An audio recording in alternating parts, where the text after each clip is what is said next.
இயற்கை மருத்துவத்துக்கு உங்களை வரவேற்கிறேன். இயற்கை மருத்துவத்தில் நம்ம இன்னைக்கு பார்க்க போகிற டாபிக் என்னன்னு பார்த்தீங்கன்னாக்கா கேஸ் ட்ரபிள். அதாவது வாய்வு பிரச்சனை. நிறைய பேருக்கு ஒரு சில இடங்களில் போய் சாப்பிட்டு வந்தாங்கன்னா கேஸ் ட்ரபிள் ஃபார்ம் ஆயிரும். அதாவது வாய்வு தொல்லைனால கஷ்டப்பட்டுக்கிட்டு இருப்பாங்க. அந்த மாதிரி இருக்கிறவங்களுக்கு நம்மளுடைய இன்னைக்கு சொல்யூஷன் என்ன அப்படின்றத பார்க்கலாம். இதுக்கு தேவையானது என்ன அப்படின்னு பார்த்தீங்கன்னாக்கா 2 விஷயம். ஒன்று பால், மில்க்கு.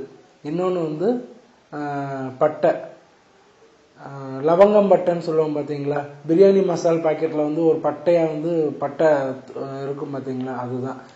இப்போ உங்களுக்கு ஒரு தேவையான அளவு, அதாவது ஒரு ஆளுக்கு இன்னைக்கு கேஸ் ட்ரபிள் ப்ராப்ளம் ஆயிருக்கு, அதுக்கு உடனே சொல்யூஷன் வேணும் அப்படின்னீங்கன்னாக்கா ஒரு 20 கிராம் பட்டை எடுத்துக்கோங்க. 20 கிராம் பட்டை, லவங்கம் பட்டைன்னு சொல்லுவாங்க பார்த்தீங்களா.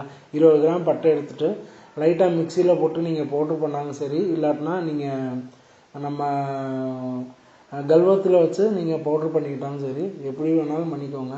கல்வத்தில் வச்சு பவுட்ரு பண்ணிங்கன்னா ரொம்ப நல்லது. ஏன்னா உங்களுக்கு எந்த அளவுக்கு பவுட்ரு பண்ணணுன்றத நீங்கள் பார்த்து பண்ணலாம். மிக்சின்றது நீங்கள் அதை மிக்சி ரன் பண்ணிட்டீங்கன்னா அது ஃபுல்லாக பவுடர் ஆகும், இல்லாட்டினா அரைகுறையாக இருக்கும். அது எந்த அளவுக்குன்னு உங்களுக்கு தெரியாது.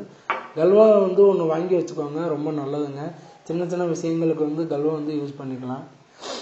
நான் ஏற்கனவே சொன்ன மாதிரி நம்மளுடைய இயற்கை மருத்துவத்தில் எந்த ஒரு சைடு எஃபெக்டும் எந்த பாதிப்பும் கிடையாது.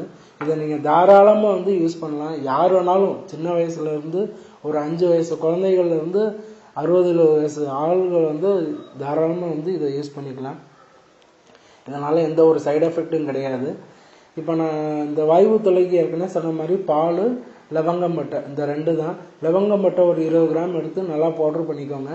கொஞ்சம் லைட்டாக, அதாவது ஓரளவுக்கு சூடாக இருக்கணும் பால். ஒரு நல்ல மிதமான சூடு இருக்கிற பாலில் லவங்கம் பட்டையை போட்டு நல்லா கலக்கி ஒரு 2-3 மினிட்ஸ் விட்டுருங்க. ஒரு மிதமான சூடு இருக்கணும் குடிக்கிற அளவுக்கு. கலக்கிட்டு நீங்கள் அதை குடிச்சிங்கன்னா அதில் உங்களுக்கு உடனே வாய்வு தொல்லையில் உடனே தீர்வு கிடைக்குங்க. இதை ட்ரை பண்ணி பாருங்கள், நல்ல ரிசல்ட் கிடைக்கும். நீங்கள் தாராளமாக எங்கே வேணாலும் போய் என்ன வேணாலும் சாப்பிட்லாம். வாய்வு பிரச்சனை இருக்குன்னு பயப்பட வேண்டாம். நீங்கள் அந்த மாதிரி வாய்வு பிரச்சனை வந்துச்சுன்னா நீங்கள் உடனே லவங்கம் மட்டை எடுத்து பவுட்ரு பண்ணிவிட்டு பாலோட மிக்ஸ் பண்ணி குடிச்சிங்கனாலே ஒரு 2 மணி நேரத்துக்குள்ளே உங்களுடைய அந்த வாய்வு பிரச்சனை முழுமையாக தீர்வு கிடைக்கும். ட்ரை பண்ணி பாருங்கள், நல்ல